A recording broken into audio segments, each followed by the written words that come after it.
Tantum verde lajša bolečino in oteklino pri vnetju v ustni votlini in žrelu. Pred uporabo natančno preberite navodilo. O tveganju in neželenih učinkih se posvetujte z zdravnikom ali s farmacevtom. Onitek zdravilni lak za zdravljenje zmernih do blagih glivičnih okužb nohtov.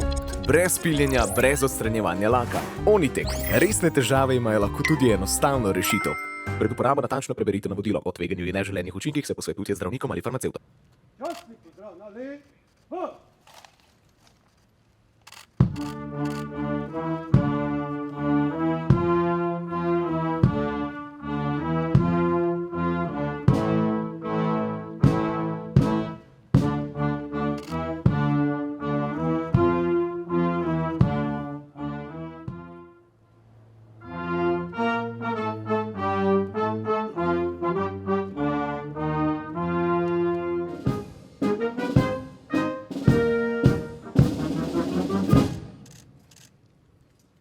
Predsednik Črne Gore, častna enota Republike Slovenije je postrojena v vašo čast in pripravljena na pregled. Poroča podpolkovnik Bernard Polanec.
Tantum verde lajša bolečino in oteklino pri vnetju v ustni votlini in žrelu. Pred uporabo natančno preberite navodilo. O tveganju in neželenih učinkih se posvetujte z zdravnikom ali s farmacevtom. Onitek zdravilni lak za zdravljenje zmernih do blagih glivičnih okužb nohtov.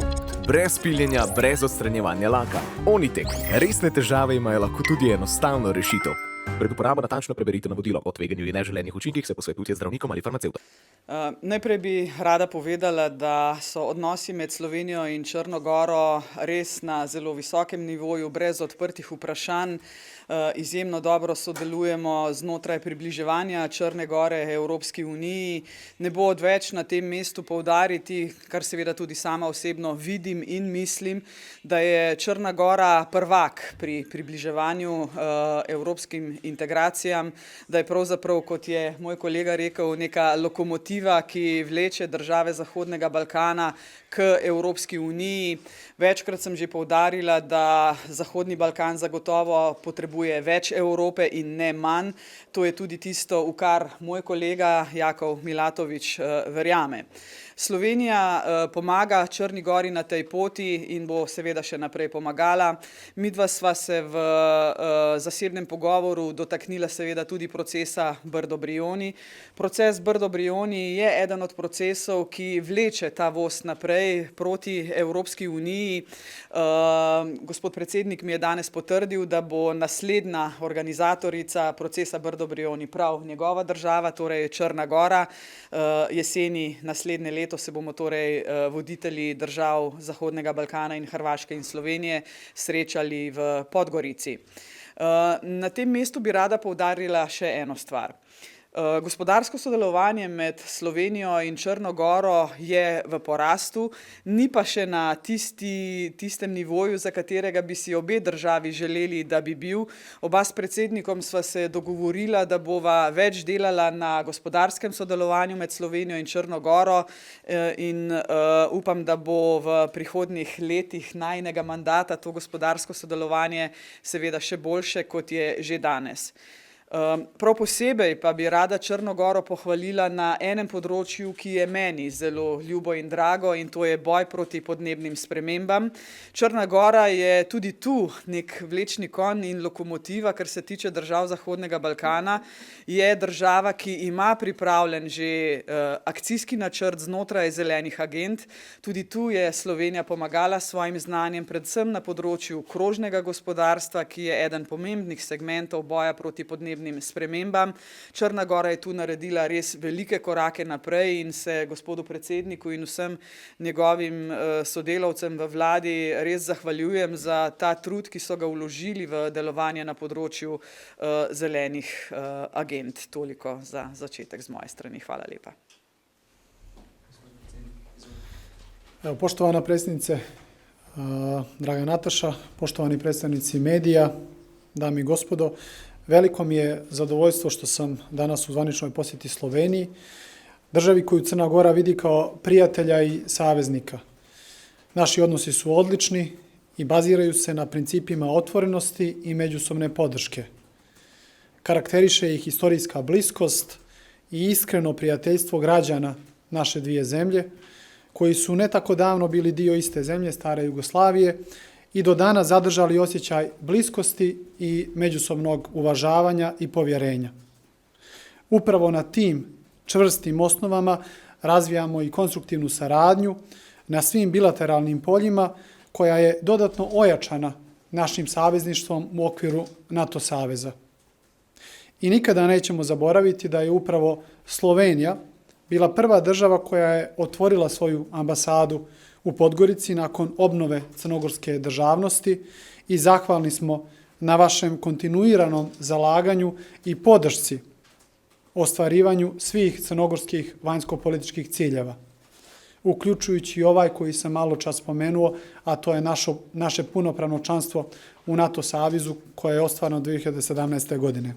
Sada, kada smo kao društvo još snažnije riješeni da ubrzamo reforme sa ciljem što skorijeg ulaska u Europsku uniju, važno nam je da Slovenija i upravo Slovenija bude naš glas i promoter, jer bi članstvo Crne Gore, isto kao što je i predsjednica rekla, zaista bio jedan dobar signal da je proces proširenja živ i u tom kontekstu dobra poruka i ostatku Zapadnog Balkana, ali i svim onim drugim zemljama kandidatima za članstvo. Iskustvo Slovenije, koje Slovenija zaista nesebično dijeli sa svojim prijateljima, ovdje prije svega sa Crnom Gorom, predstavlja vrijedan primjer za sve države regiona koje su za svoje strateške ciljeve odabrale put koji je vaša zemlja gotovo prije 2 decenije uspješno i okončala. Cijenimo napore i način na koji afirmišete evropsku budućnost i Crne Gore i Zapadnog Balkana. Kao saveznici u okviru NATO-a dijelimo iste vrijednosti i posvećenost kolektivnoj bezbjednosti Europe i europskog kontinenta, stabilnosti i miru, što je posebno intenzivirano u odnosu na rusku vojnu agresiju na Ukrajinu. Crna Gora i Slovenija se danas u aktualnim geopolitičkim prilikama nalaze na istoj strani istorije, dijeleći najviše civilizacijske vrijednosti. i ja želim ovom prilikom i predsjednici da zahvalim zbog toga. Zaista želim ovdje, danas u Sloveniji, da vam još jednom najiskrenije čestitam na velikom diplomatskom uspjehu koji se tiče vašeg izbora za nestalnu članicu Savjeta bezbjednosti Ujedinjenih nacija. Mislim da je to putokaz i svima nama ostalima i ovdje sam danas prenio i predsjednici zalaganje Crne Gore da ide istim putem i da negdje u periodu od 2026. 27. godine također postane nestalna članica Savjeta bezbjednosti Ujedinjenih nacija. Posebno cijenimo podršku Slovenije koju smo dobili kad je u pitanju izbor Podgorice za sjedište regionalnog centra za borbu protiv sajber kriminala i sajber bezbjednosti. Vjerujemo da je i to uz intenzivnu saradnju u oblasti odbrane, nauke i kulture još jedan primjer podrške Slovenije Crnoj Gori. Ono na čemu treba da radimo, kao što je i predsjednica već spomenula, je dodatno unapređenje naše ekonomske saradnje i zaista sam srećan da ćemo, nadam se, već naredne godine imati jedan dan posvećen dodatno unapređenju privredne saradnje između Slovenije i Crne Gore, tako što bismo organizovali privredni samit, biznis forum u Podgorici koji bi bio upravo posvećen tome. Slovenačka preduzeća u Crnoj Gori su dobrodošla, mnoga koja trenutno posluju su već uspješna i zaista su primjer, dobar primjer nekih uspješnih privatizacija koje su se u prethodnom periodu desile u Crnoj Gori. Vjerujem da na ovaj način podizanjem i ekonomskih odnosa na nivo ovih naših političkih dodatno dajemo vjetar u leđa i novi zamajac našim odnosima. Zahvaljujem se još jednom predsjednici i na njenom trudu, na njenom zalaganju u okviru unapređenja Brdo-Brioni procesa. Sa velikim zadovoljstvom ističem još jednom da će Crna Gora naredne godine upravo biti domaćin i zahvaljujem se i na podršci koju je predsjednica dala i meni kao predlagaču u tom smislu. I na kraju mislim da su statua našeg najvećeg vladara i filozofa Petra II. Petrovića Njegoša u Ljubljani, ali i od skora najvećeg slovenačnog pjesnika Franca Prešerna u Podgorici, najljepši simbol prijateljstva, saradnje u prošlosti, ali i buduće saradnje između naša dva naroda. Još jednom hvala puno na svemu tome. Hvala, predsednik. Če lahko samo še eno stvar dodam. Gospod predsednik je omenil dobro sodelovanje znotraj NATO. Prav posebej moram pohvaliti Črnogorsko vojsko, ki sodeluje znotraj latvijskega kontingenta skupaj s Slovenijo. Skratka, tudi v konkretnem realnem življenju to sodelovanje res poteka. Kar se tiče Centra za kibernetsko varnost, sva se oba s predsednikom dogovorila, da bova delala na tem, da bodo vse države Zahodnega Balkana članice tega centra. Namreč izjemno pomembno je, da se Zahodni Balkan nauči še več, kot že zna na področju kibernetske varnosti. Namreč ta center bo zadolžen za izobraževanje učiteljev, ki bodo potem učili druge, kako delovati na področju kibernetske varnosti. In zagotovo je moja in Jakovova želja, da postanejo člani tega centra, seveda tudi države, ostale države Zahodnega Balkana.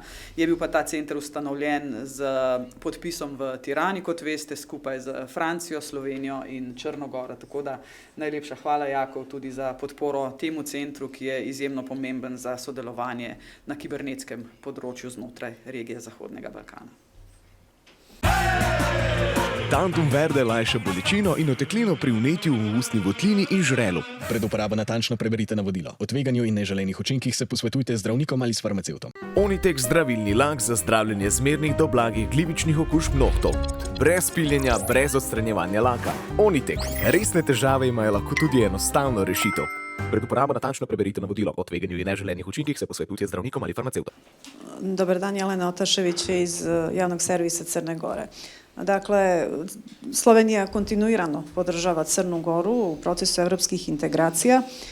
Šta u ovom periodu našeg pristupanja Slovenija konkretno, odnosno zvanična Ljubljana, može da doprinese Crnoj Gori kako bi brže postala članica Evropske unije. Smatrate li da je 2028. neki rok do kojeg bi mogli postati dio Evropske unije? Seveda smo vsi slišali izjavo gospoda Michela na Blejskem forumu, ko je povedal, da si želi, da bi vse države Zahodnega Balkana v Evropsko unijo stopile najkasneje do leta 2030. Predsednik Milatović je še bolj ambiciozen, kar mene zelo veseli. Tudi na procesu Brdo-Brioni v Skopju je povedal, Črna Gora bo stopila v Evropsko unijo še prej. Zagotavljam vam, da ima Črna Gora na tej poti popolno podporo Slovenije. Mi že danes veliko pomagamo pri prenašanju evropske zakonodaje v pravni red Črne Gore. Prej sem omenila zelene agende, ki so meni zelo blizu. To je res skupen produkt Slovenije in Črne Gore na tej poti. Slovenija si seveda želi, da bi vse države Zahodnega Balkana bile sposobne vstopiti v Evropsko unijo in bom danes še enkrat ponovila, tudi Bosna in Hercegovina. Izjemno pomembno je, da Bosna in Hercegovina ostaja v tem paketu, recimo zdaj že 9 držav, ki želijo vstopiti v Evropsko unijo. V obeh državah in v Bosni in v Črni Gori in v vseh ostalih državah Zahodnega Balkana je potrebno postoriti še marsikaj. Črna Gora ima odprtih vseh 33 poglavij, kar je zelo dobro. Sami pa veste, da je na področju vladavine prava pravzaprav največ težav v vseh državah Zahodnega Balkana. Kolega Milatović se tega seveda zelo zaveda. Naslednje korake, ki jih Evropska unija pričakuje od Črne Gore, poznamo. Potrebno bo imenovati še enega sodnika Ustavnega sodišča, imenovati generalnega državnega tožilca. To vse čaka Črno Goro. Razumela sem iz pogovora s predsednikom Črne Gore, da je optimističen glede na to, da je sestavljena nova vlada, ki bo dala nov veter tudi na tej poti v Evropsko unijo. In lahko samo še enkrat ponovim, Črna Gora je zagotovo prva v vrsti, ki bo izpolnila cilje, ki jim jih je dala Evropska unija in ki so si jih sami zadali. Na čelu Slovenije su uglavnom žene, dakle predsjednica države, onda imamo predsjednicu parlamenta, potpredsjednicu vlade, šefice diplomatije ujedno. Kako država funkcioniše sa ženama na najvišim državnim funkcijama? Kako su građani zadovoljni? Vsaka država bi bila nespametna, če bi zanemarila polovico svojega potencijala, kar ženske predstavljamo. Vse ženske in tudi moški v tej dvorani danes veste, da so naše energije drugačne, ampak ko jih postavimo skupaj, je lažje premakniti tudi kakšno goro. In jaz sem prepričana, da to super volilno leto, ki smo mu bili priča lani, ko smo 3 dame prišle na nek vrh, torej prebile določene steklene stropove v naši domovini, da je to za Slovenijo samo dobro. Ampak veste, jaz sem bila zelo vesela, ko sem pozdravila črnogorsko delegacijo tu na Brdu, tudi v črnogorski delegaciji je kar precejšen delež žensk. Tako da hvala, predsednik, da imate v svoji ekipi tudi dame. Nataša Prislan-Culiberg, Televizija Slovenija. Vprašanje za visokega gosta. Nedavno je predsednica Evropske komisije ob obisku Črne Gore opozorila, da so potrebne še reforme za vstop na skupen evropski trg. Kako potekajo reforme na tem področju? Pa predsjednica Europske komisije, gospođa von der Leyen, je bila u posjeti Crnoj Gori. Imali smo jedan srdačan, iskren razgovor. Ona je u Podgorici predstavila dodatno i plan rasta za Zapadni Balkan, koji je predstavila prije par mjeseci. Mislim da je to jedan dobar plan. Znate da je plan sastavljen od 4 komponente. Prva koja se tiče pristupa zemalja Zapadnog Balkana jedinstvenom europskom tržištu. Druga komponenta je dodatno fokus na unapređenje regionalne ekonomske saradnje između zemalja Zapadnog Balkana. Treća komponenta je upravo se tiče reformi koje ste ispomenuli i četvrta je ona koja se tiče dodatno pristupa evropskim fondovima za zemlje Zapadnog Balkana. Ja mislim da upravo svaka od te 4 komponente ima svoju ulogu kako u demokratskom razvoju Crne Gore, tako i u našem ekonomskom razvoju i ono što je do nas, a mislim da upravo sa novim sazivom Skupštine Crne Gore i sa novom crnogorskom vladom, to tek nekako treba dodatno da dođe do izražaja, je da se intenzivira proces reformi u Crnoj Gori, prije svega ovih koje se tiču imenovanja u pravosuđu. Mislim da je Crna Gora u prethodnom periodu dosta uradila u suštinskom smislu na ozdravljenju, eto da iskoristim baš tu riječ, crnogorskog pravosuđa i dodatno unapređenja povjerenja crnogorskih građana koje je u prethodnom periodu bilo izgubljeno kad je naš pravosudni sistem u pitanju. Mnoge loše daske iz našeg pravosuđa su u prethodnom periodu uklonjene. Sada je na nama da pronađemo u Skupštini Crne Gore politički konsenzus kako bismo na najvažnija mjesta u crnogorskom pravosuđu imenovali ljude od integriteta, ljude koji će još snažnije nastaviti borbu protiv organizovanog kriminala i korupcije. Znate da je nesumnjivo unapređenje vladavine prava reforma koja otključava sve ostale reforme i upravo je i ono na čemu ja kao predsjednik Crne Gore u kontinuitetu insistiram. Negdje sam više puta govorio da ukoliko sve bude išlo svojim tokom u ovom dijelu unapređenja vladavine prava, da bi Crna Gora mogla zaključiti sva pregovaračka poglavlja do kraja 2026. godine. Mnoga od njih, pogotovo ova koja se tiču ekonomije i ostalih nekih tehničkih stvari su već spremna za zatvaranje. U mnogima smo odmakli poprilično, tako da 2024., 25. i 26. godina bi mogle biti iskorišćene da Crna Gora sa novom vladom zaokruži sva ta poglavlja. 27. bi mogla biti ostavljena za ratifikaciju pridruženja Crne Gore od strane nacionalnih parlamenta zemalja članica Europske unije i ja iskreno mislim da je onaj naš osnovni cilj i target, a to punopravno članstvo Crne Gore u Europskoj uniji 2028. godine u tom smislu apsolutno realno. Drago mi je što na tom putu imamo podršku Slovenije. Znate da u svemu vam je potreban prijatelj, a mislim da Crna Gora u narednom periodu još može biti snažniji glas i promoter upravo ovakvog scenarija kad je u pitanju Crna Gora. I ono što je nama vrlo važno da se zadrži taj princip regate, to jest da svaka zemlja ulazi u odnosu na zasluge i odnosu na stepen reformi koje bude ostvarivala na domaćem terenu.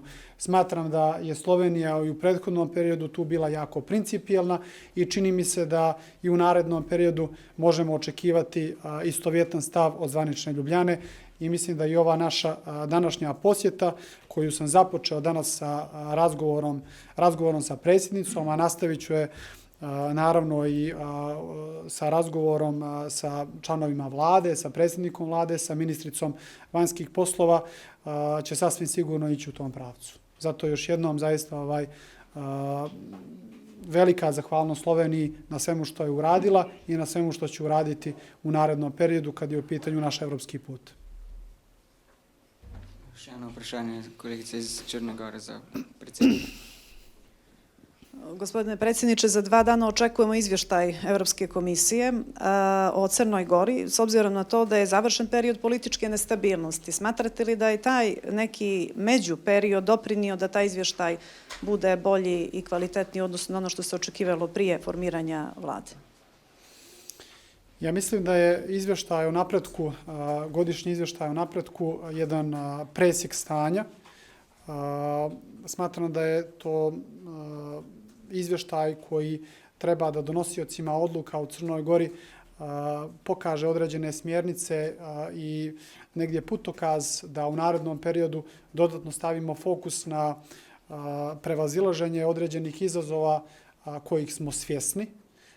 Mislim da je od kada je došlo do promjena vlasti u Crnoj Gori 2020. godine urađeno dosta. U suštinskom smislu znate da je Crna Gora po prvi put na demokratski način promijenila vlast 2020. godine, da smo mi u prethodnom periodu pokazali da na jedan demokratski način to radimo. Sada već imamo treću vladu od tih velikih promjena u zemlji, da smo puno suštinskih stvari uradili u dijelu unapređenja vladavine prava. Govorio sam malo čas o svim dobrim stvarima koje su se desile u našem pravosuđu, koje je i po izvještajima Evropske komisije i po izvještajima drugih naših strateških partnera u prethodnom periodu često bilo negdje prezentovano kao politički zarobljeno. Ja sam apsolutno siguran da je trenutno politički stav u Crnoj Gori i dodatno jedan novi nivo demokratskog razvoja, da postoji svijest o potrebi nezavisnog pravosuđa i očekujemo da parlamentarne većine i naravno i od vlade Crne Gore da u tom pravcu budu izabrani i novi ljudi u našem pravosuđu, upravo kao što sam rekao, da to budu ljudi od integriteta, ljudi koji će još snažnije dati vjetar u leđa borbi protiv organizovanog kriminala i korupcije. Vladavina prava je temelj svih ostalih reformi u jednom društvu. Ja sam na kraju krajeva ušao u domaću politiku kako bih od Crne Gore konačno napravio jednu normalnu zemlju u kojoj je za uspjeh u životu negdje najviše potrebno ono koliko neko radi i koliko je obrazovan. I mislim da na taj način Slovenija jeste odmakla u odnosu na Crnu Goru. Negdje sam rekao da mislim da je Slovenija i dobar putokaz određenih reformi koje u narednom periodu moramo da uradimo. Tako da mislim da je, zaista sam optimista u tom smislu i mislim da će u narednom periodu, očekujem zapravo da će se neke dobre stvari dešavati. Gašper Lube, Al Jazeera. Dobar dan, pozdrav. Gašper Lube, Al Jazeera. Jedno pitanje, nova crnogorska vlada će zavisiti od stranke koja nije baš poznata kao proevropska, pogotovo sad u svjetlu i rata u Ukrajini. Dakle, izgleda da predsjednica nije zabrinuta zbog toga, ili?